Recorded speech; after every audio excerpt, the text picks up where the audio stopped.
Hi friends, ಎಲ್ಲರೂ ಹೇಗಿದ್ದೀರಾ? ನಾನು ನಿಮ್ಮ ಆರಾಮದನ್. ಫ್ರೆಂಡ್ಸ್, ಇವತ್ತು ಒಂದು ಸಿಹಿ ಸುದ್ದಿ ಅಂತಂದರೆ 10,000 ಅಂದರೆ 10,000 ಸಬ್ಸ್ಕ್ರೈಬರು ರೀಚ್ ಆಯಿತು. ನಿಮಗೆ ಎಷ್ಟು ಕೃತಜ್ಞತೆ ಹೇಳಿದ್ರು ಕೂಡ ಸಾಲದು. ಯಾಕಂತಂದರೆ ಹತ್ತತ್ರ ನಾನು ವಿಡಿಯೋಸ್ ಸ್ಟಾರ್ಟ್ ಮಾಡಿ ಒಂದು ನಿಯರ್ಲಿ 3 to 4 months ಆಯಿತು. ಇಷ್ಟು ಶಾರ್ಟ್ ಪೀರಿಯಡಲ್ಲೇ ನಾನು ಇಷ್ಟು ಅಚೀವ್ಮೆಂಟ್ ಅನ್ನೋದನ್ನು ಒಂದು ಮಾಡ್ತೀನಿ ಅಂತ ಕನಸಲ್ಲೂ ಅಂದ್ಕೊಂಡಿರಲಿಲ್ಲ.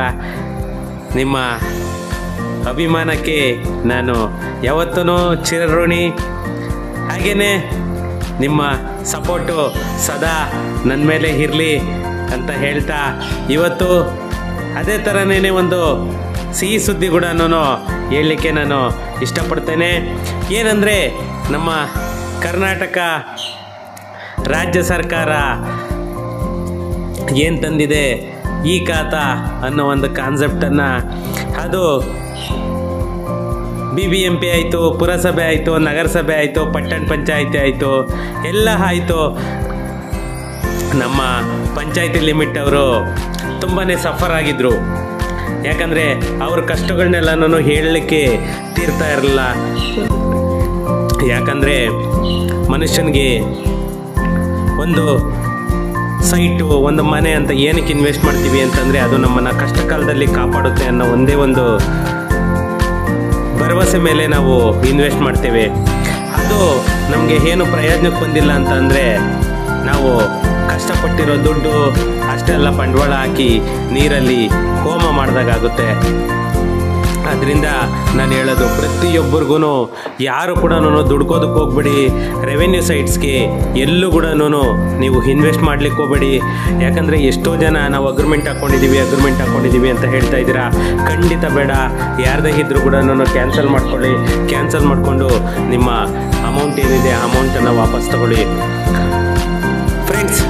ಯಾಕಂದರೆ ಇದೊಂದು last time settlement, first and last ಅಂತಂದೇಳಿ ಮಾನ್ಯ ಮುಖ್ಯಮಂತ್ರಿಗಳು ಸಿದ್ದರಾಮಣ್ಣ ಅವರು ಕೂಡ ಹೇಳಿದ್ದಾರೆ. ಇನ್ನು ಯಾವುದೇ ಕಾರಣಕ್ಕೂ ಪಂಚಾಯತ್ ಖಾತಾ, ರೆವೆನ್ಯೂ ಲೇಔಟ್ಸ್ ಅನ್ನೋದು ಬರಬಾರ್ದು ಅಂತ ಕೂಡ ಹೇಳಿದ್ದಾರೆ. ಅದು ಇವಾಗ ನಮ್ಮ ಪ್ರತಿ ರೂರಲ್ ಲಿಮಿಟ್ ಆಗ್ಬೋದು, ಬ್ಯಾಂಗ್ಳೂರು ರೂರಲ್ ಲಿಮಿಟ್ ಆಗ್ಬೋದು, ಅಥವಾ ಕರ್ನಾಟಕದ ಡಿಸ್ಟಿಕ್ಸ್ ವೈಸ್ ಕೂಡ ಎಷ್ಟೋ ಜನ ಪರದಾಡ್ತಾ ಇದ್ರು. ಗ್ರಾಮ ಪಂಚಾಯತಿ ಸೈಟ್ಗೆ ಯಾವಾಗ ಬಿಡ್ತಾರೆ ಅಂತ ನೂರಾರು ಜನ ಕಾಲ್ ಮಾಡಿ ನನಗೆ ಕೇಳ್ತಾ ಇದ್ರು. ಅದಕ್ಕೆ ಒಂದು ಪೂರಕವಾಗಿ ನಮ್ಮ ಕರ್ನಾಟಕ ಸರ್ಕಾರ ಅಧಿಕೃತವಾಗಿ ಅನೌನ್ಸನ್ನು ಮಾಡಿ ಅಮೆಂಡ್ಮೆಂಟನ್ನು ರಿಲೀಸ್ ಮಾಡಾಯಿತು. ಅದು ಮಂಗಳವಾರ ಅಮೆಂಡ್ಮೆಂಟ್ ಕೂಡ ಆಯಿತು. ಇವಾಗ ಎಲ್ಲ ಕಡೆಗೂ ಅದು ನೋಟಿಫಿಕೇಷನ್ ಬಂದಾಗಿದೆ. ಈ ನೋಟಿಫಿಕೇಷನ್ನಲ್ಲಿ ಯಾಕಂದರೆ ಒಂದಷ್ಟು ಮುಖ್ಯವಾದ ವಿಷಯಗಳನ್ನ ಇವರು ಸೇರಿಸಿದ್ದಾರೆ.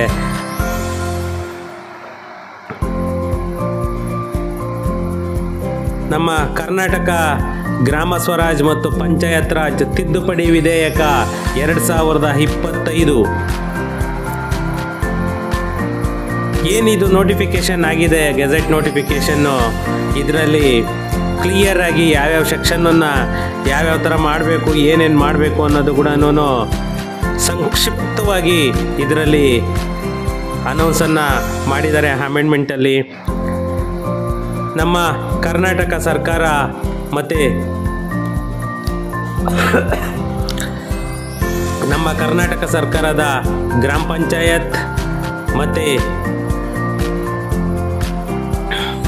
ನಮ್ಮ ಕರ್ನಾಟಕ ಸರ್ಕಾರದ ಗ್ರಾಮ ಸ್ವರಾಜ್ ಮತ್ತು ಪಂಚಾಯತ್ ರಾಜ್ ಅಧಿನಿಯಮ 1993 ಮತ್ತಷ್ಟು ತಿದ್ದುಪಡಿ ಮಾಡುವುದು ಯುಕ್ತವಾಗಿರುವುದರಿಂದ ಇದು ಭಾರತ ಗಣರಾಜ್ಯದ 76ನೇ ವರ್ಷದಲ್ಲಿ ಕರ್ನಾಟಕ ರಾಜ್ಯ ವಿಧಾನಮಂಡಲದಿಂದ ಈ ಮುಂದಿನಂತೆ ಅಧಿನಿಯಮಿತವಾಗಲಿ. ಸಂಕ್ಷಿಪ್ತ ಹೆಸರು ಮತ್ತು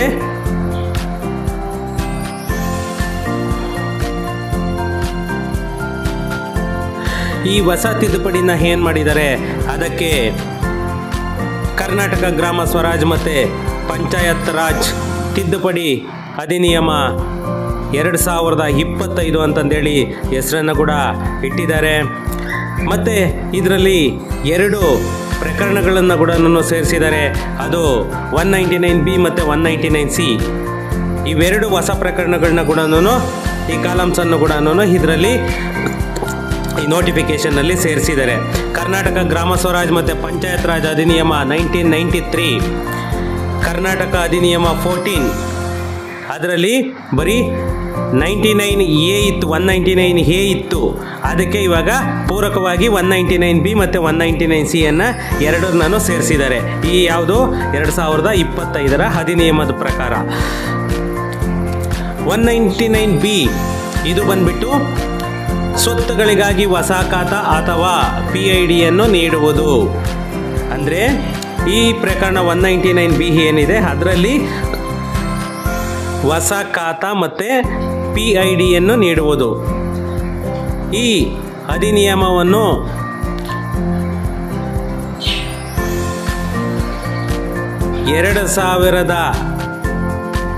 ಅಧಿನಿಯಮ 2025 ಅಂತ ಏನು ಹೆಸರಿಟ್ಟಿದ್ದಾರೆ ಅದರಲ್ಲಿ 2 ಕಾಲಮ್ ಸೇರಿಸಿರೋದು. ಫ್ರೆಂಡ್ಸ್, ಇದು ಕನ್ಫ್ಯೂಸ್ ಮಾಡ್ಕೋಬೇಡಿ.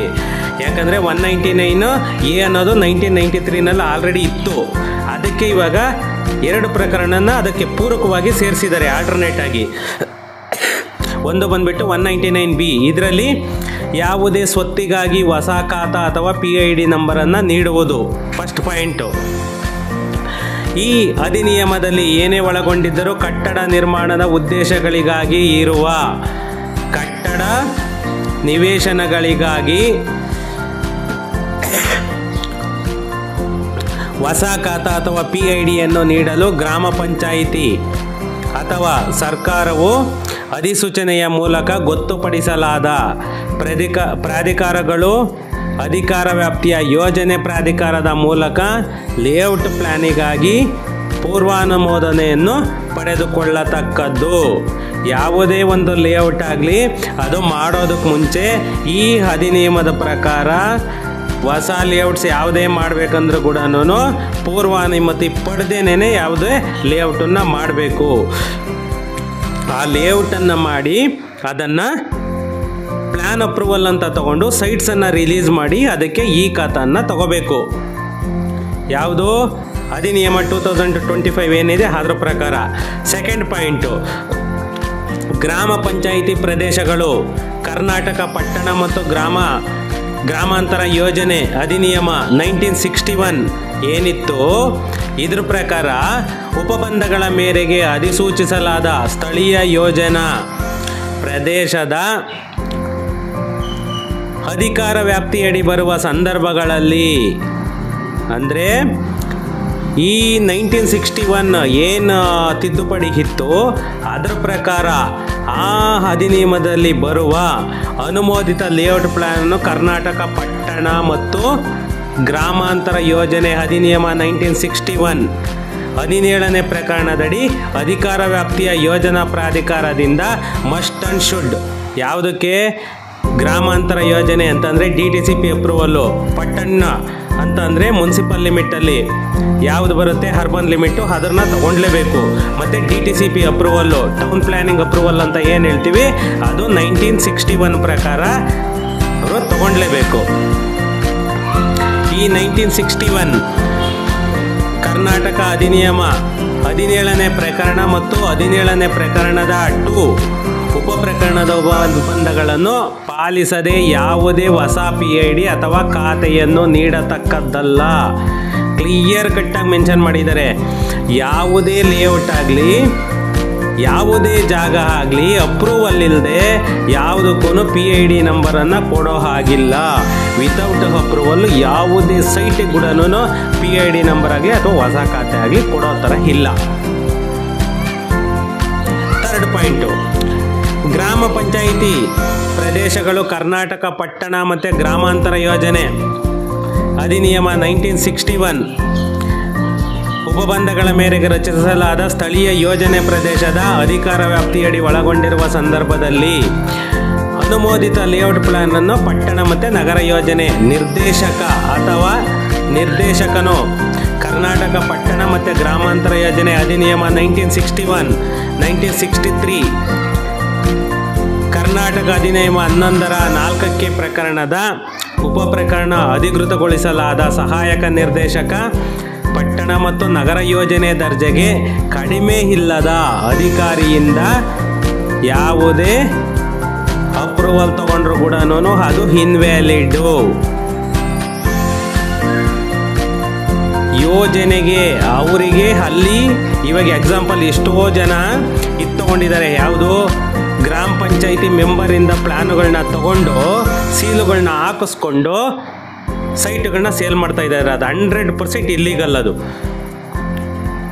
ಕನ್ಸರ್ನ್ ಅಥಾರಿಟಿ ಇವತ್ತು ಒಂದು ಏನು ಗ್ರಾಮ ಪಂಚಾಯಿತಿ ಇದೆ, ಗ್ರಾಮ ಪಂಚಾಯಿತಿದು ಬಂದ್ಬಿಟ್ಟು PDO ಅವರಿಗೆ ಯಾವುದೇ ನಿಮಗೆ ಅಪ್ರೂವಲ್ ಕೊಡೋದಕ್ಕೆ ರೈಟ್ಸ್ ಇಲ್ಲ. PDOಗೆ ಯಾವುದೇ ರೈಟ್ಸ್ ಇಲ್ಲ ಒಂದು ಪ್ಲ್ಯಾನ್ ಅಪ್ರೂವಲ್ ಕೊಡೋದಕ್ಕೆ. ಏನಿದ್ರು ಕೂಡ ಬಿಲ್ಡಿಂಗ್ ಅಪ್ರೂವಲ್ ಮಾತ್ರನೇ ಅವರಿಗೆ ಸ್ಯಾಂಕ್ಷನ್ ಮಾಡೋದಕ್ಕೆ ಇದಿರೋದು. ಲೇಔಟ್ ಪ್ಲ್ಯಾನು ಯಾವುದೇ ಒಬ್ಬ PDO ಕೂಡ ಅಧಿಕಾರ ಇಲ್ಲ. ಅಲ್ಲಿ ಯಾವುದು ಕನ್ಸರ್ನ್ ಅಥಾರಿಟಿ ಬರುತ್ತೆ ಮೀನ್ಸ್ ಬೈಯಪ್ಪ BMRDA, BMICPA ಅಥವಾ DTCP ಅಥವಾ ಅರ್ಬನ್ ಲಿಮಿಟ್, ಅದರಲ್ಲಿ ಯಾವುದು ಬರುತ್ತೆ ಅದು 1961 ಆಕ್ಟ್ ಏನಿದೆ ಅದರ ಪ್ರಕಾರ ತಗೊಳ್ಳೇಬೇಕು. ಇಲ್ಲ ಅಂತಂದರೆ ಅದು ಇನ್ವ್ಯಾಲಿಡ್ ಆಗುತ್ತೆ. ಗ್ರಾಮ ಪಂಚಾಯಿತಿ ಯಾರೇ ಅಧಿಕಾರಿ ಅಥವಾ ಪ್ರಾಧಿಕಾರಿಯ ಕರ್ನಾಟಕ ಪಟ್ಟಣ ಮತ್ತು ಗ್ರಾಮಾಂತರ ಯೋಜನೆ ಅಧಿನಿಯಮ 1961 ಸದರಿ ಉಪಬಂಧಗಳನ್ನು ಪಾಲಿಸಲು ವಿಫಲನಾದರೆ ಮತ್ತು ಕಾನೂನುಬದ್ಧವಾಗಿಲ್ಲದೆ ರಚಿತವಾದ ನಿವೇಶನಕ್ಕೆ ಹೊಸ PID ಅಥವಾ ಖಾತವನ್ನು ನೀಡಿದರೆ ಸಂಬಂಧಪಟ್ಟ ಅಧಿಕಾರಿ ಅಥವಾ ಸಿಬ್ಬಂದಿ ಅಥವಾ ಪ್ರಾಧಿಕಾರಿಯು ನಿಯಮಿಸಬಹುದಾದಂತಹ ದಂಡನೆ ಮತ್ತು ಶಿಕ್ಷೆಗೆ ಒಳಪಡಿಸಲಾಗುತ್ತದೆ. ಇದು ಟ್ವಿಸ್ಟು. ಅರ್ಹರು ಯಾರಿರ್ತಾರೆ ಅವರು ಮಾತ್ರನೇ ಅದು ಕೊಡಬೇಕು. ಯಾರಂದ್ರೆ ಅವರೇ ಕೊಟ್ಟರೆ ಅವ್ರ ಮೇಲೆ 100% ಕಾನೂನಿನ ಕ್ರಮ ಕೈಗೊಳ್ಳಲಾಗುತ್ತದೆ. ಯಾವುದು ಇದು ಅಧಿನಿಯಮ 2025 ಅಮೆಂಡ್ಮೆಂಟ್ ಏನಾಗಿದೆ ಮೊನ್ನೆ, ಇದ್ರ ಪ್ರಕಾರ ಅದರಲ್ಲೇನೆ 199CV ಆಕ್ಟ್ ಏನು ಮಾಡಿದರೆ ಅದರ ಪ್ರಕಾರ ನೋಡೋಣ ಬನ್ನಿ. ಕಟ್ಟಡ ಮತ್ತು ಪರಿವರ್ತನೆಯಾಗದಿರುವ ಭೂಮಿ ಅಂದರೆ ಯಾವುದೇ ಕಟ್ಟಡ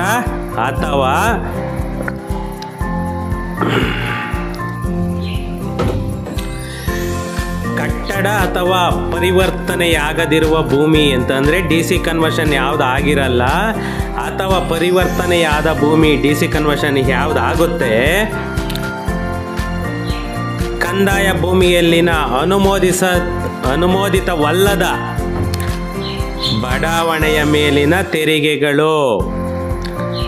ಯಾವುದೇ ಒಂದು ಕಟ್ಟಡ ಆಗಲಿ ಅಥವಾ ಕನ್ವರ್ಷನ್ ಆಗಿರೋ ಲೇಔಟ್ ಆಗಲಿ ಅಥವಾ DC ಕನ್ವರ್ಷನ್ ಆಗದೇ ಇರೋ ಅಂಥ ಜಾಗ ಆಗಲಿ ಪ್ರತಿಯೊಂದಕ್ಕೂ ತೆರಿಗೆ ಏನು ವಿಧಿಸಬೇಕೋ ಅದು 199C ಇವಾಗ ಏನು ಹೊಸದಾಗಿ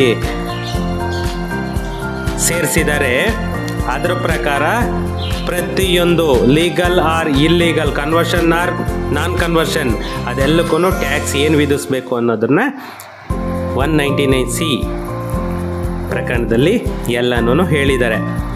ಗ್ರಾಮ ಪಂಚಾಯಿತಿಯು ಮಾದರಿ ಕಟ್ಟಡ ಉಪವಿಧಿಗಳ ಉಪಬಂಧಗಳನ್ನು ಉಲ್ಲಂಘಿಸಿ ನಿರ್ಮಿಸಲಾದ ಕಟ್ಟಡ ಅಥವಾ ಪರಿವರ್ತನೆಯಾಗದಿರುವ ಭೂಮಿ ಅಥವಾ ಪರಿವರ್ತನೆಯಾದ ಭೂಮಿ ಆದರೆ ಕಂದಾಯ ಭೂಮಿಯ ಮೇಲಿನ ಅನುಮೋದಿತವಲ್ಲದ ಲೇಔಟ್ ಅಥವಾ ಅಧಿಭೋಗ ಅಥವಾ ಪೂರ್ಣಗೊಳಿಸದ ಪ್ರಮಾಣ ಪತ್ರವನ್ನು ಪಡೆಯದೆ ಸ್ವಾಧೀನಪಡಿಸಿಕೊಂಡ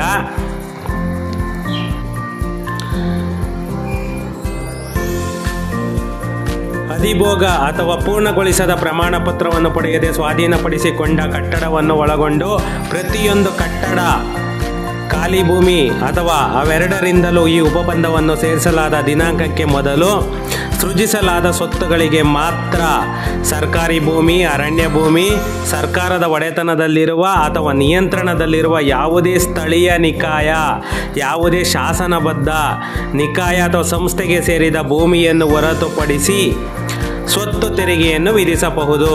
ಅಂದರೆ ನೀವು ಯಾವುದಾದ್ರೂ ಗೌರ್ನಮೆಂಟ್ ಜಾಗ ಅಥವಾ ಫಾರೆಸ್ಟ್ ಜಾಗ ಅಥವಾ ಯಾವುದೇ ಒಂದು ಗೌರ್ನಮೆಂಟಿಗೆ ಸೇರಿರೋ ಅಂಥ ಜಾಗ ಏನಾದರೂ ಇತ್ತು ಅಂತಂದರೆ ಅದಕ್ಕೆ ಯಾವುದೇ ಕಾರಣಕ್ಕೂ ಖಾತೆ ಆಗಲಿ ಟ್ಯಾಕ್ಸ್ ಆಗಲಿ ನಿಮ್ಮ ಕಡೆಯಿಂದ ತಗೊಳ್ಳಲ್ಲ.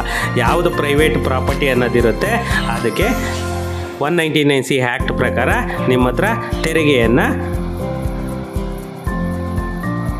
2 ಪಟ್ಟು ವಿತ್ ಪೆನಾಲ್ಟಿ ಅಂತ ಏನು ಹೇಳ್ತಾ ಇದ್ದಾರೆ ಅದು 2 ಪಟ್ಟನ್ನು ವಸೂಲಿ ಮಾಡಿ ಮತ್ತು ತರುವಾಯ ವರ್ಷಗಳಿಗಾಗಿ ಸ್ವತ್ತು ತೆರಿಗೆಯನ್ನು ಮಾತ್ರ ವಿಧಿಸತಕ್ಕದ್ದು. ಇದೊಂದು ವರ್ಷ ಮಾತ್ರನೇ ಡಬಲ್ ಪೆನಾಲ್ಟಿ ಹಾಕ್ಬಿಟ್ಟು ಖಾತಾ ಅನ್ನೋದೊಂದು ಮಾಡ್ತಾರೆ. ನೆಕ್ಸ್ಟ್ ವರ್ಷದಿಂದ ರೆಗ್ಯುಲರ್ ಆಗಿ ನಿಮಗೆ ವರ್ಷಕ್ಕೆ ಏನು ಬರುತ್ತೆ ಅದನ್ನು ನೀವು ಕಟ್ಕೊಂಡು ಹೋಗ್ಬೋದು. ಮತ್ತು ಅದನ್ನು ಪ್ರತ್ಯೇಕ ರಿಜಿಸ್ಟರ್ನಲ್ಲಿ ನಿರ್ವಹಿಸತಕ್ಕದ್ದು. ಅದಕ್ಕೆ ಒಂದು ಲೆಡ್ಜರ್ ಬುಕ್ ಅನ್ನೋದು ಕೂಡ ಒಂದನ್ನು ಮೇಂಟೈನ್ ಮಾಡಬೇಕು. ಯಾರು? ಗ್ರಾಮ ಪಂಚಾಯಿತಿಯವರು. ಕರ್ನಾಟಕ ಗ್ರಾಮ ಸ್ವರಾಜ್ ಮತ್ತು ಪಂಚಾಯತ್ ರಾಜ್ ತಿದ್ದುಪಡಿ ಅಧಿನಿಯಮ 2025ರ ಪ್ರಾರಂಭದ ದಿನಾಂಕದ ತರುವಾಯ ರಿಜಿಸ್ಟರ್ನಲ್ಲಿ ಯಾವುದೇ ಹೊಸ ಸ್ವತ್ತನ್ನು ನಮೂದಿಸತಕ್ಕದ್ದಲ್ಲ.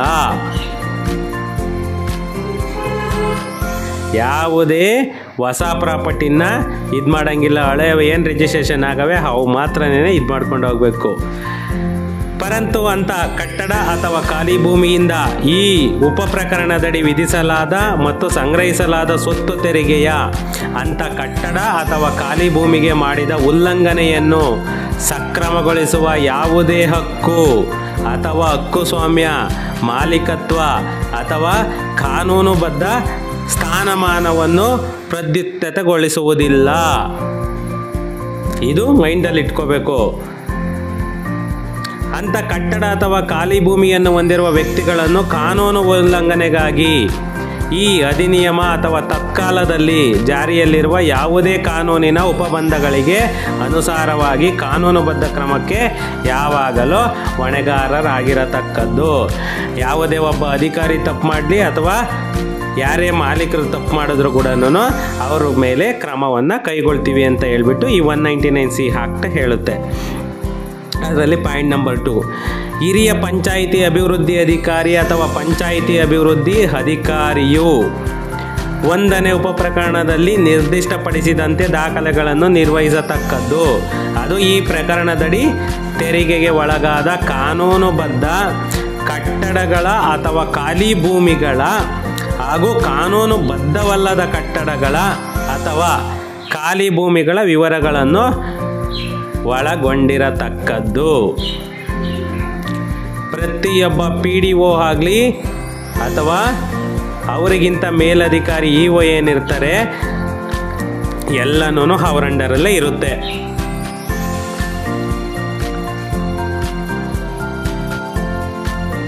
ಇನ್ನು ಅಲ್ಲಿ ಒಂದು ಇವಾಗ ಇಲ್ಲಿವರೆಗೂ ಇಷ್ಟೆಲ್ಲನೂ ಆಯಿತು. ಯಾಕಂದರೆ ಹೊಸ ಖಾತೆ ಯಾವಾಗ ಕೊಡಬೇಕು ಮತ್ತು ಯಾರು ಕೊಡಬೇಕು, ಹೆಂಗೆ ಕೊಡಬೇಕು, ಯಾವ ಪ್ರಾಪರ್ಟಿ ಕೊಡಬೇಕು ಅನ್ನೋದು ಇದು 199B 199C ಆ್ಯಕ್ಟಲ್ಲಿ ಹೇಳಿದ್ದಾರೆ.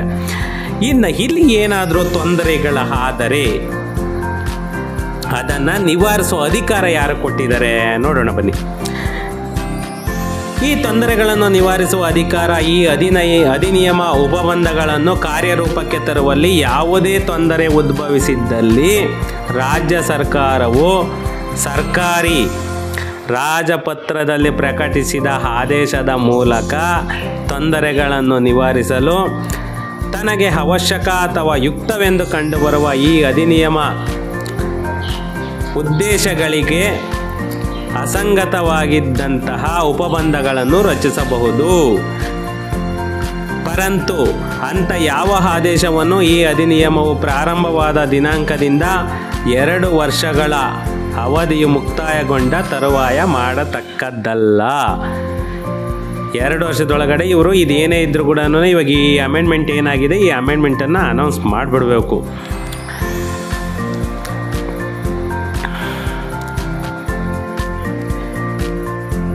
ಮಾಡಲಾದ ಪ್ರತಿಯೊಂದು ಆದೇಶವನ್ನು ವಿಧಾನಮಂಡಲದ ಪ್ರತಿಯೊಂದು ಸದನದ ಮುಂದೆ ಸಾಧ್ಯವಾದಷ್ಟು ಬೇಗನೆ ಮಂಡಿಸತಕ್ಕದ್ದು.